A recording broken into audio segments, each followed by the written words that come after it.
Welcome to Chillin' 101. We hope this video helps.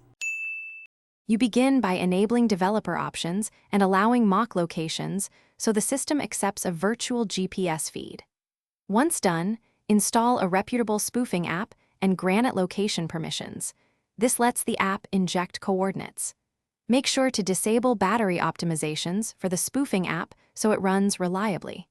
You will set the spoofing app as the mock location provider in developer options, which tells Android to use those coordinates instead of the real GPS signal.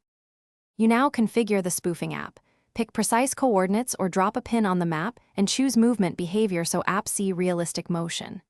Next, adjust update intervals and accuracy settings to match app expectations. Frequent updates and high accuracy reduce detection.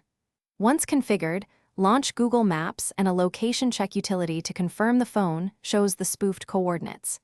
If an app caches location, clear its cache or restart it to force a fresh location read from the mock provider.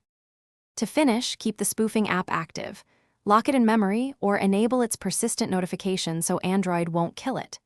Then open the target app to confirm the new location is used.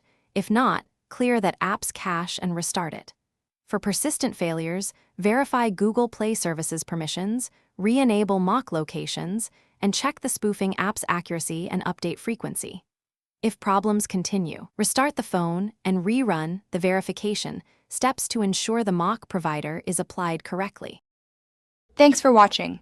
Consider subscribing if we helped you.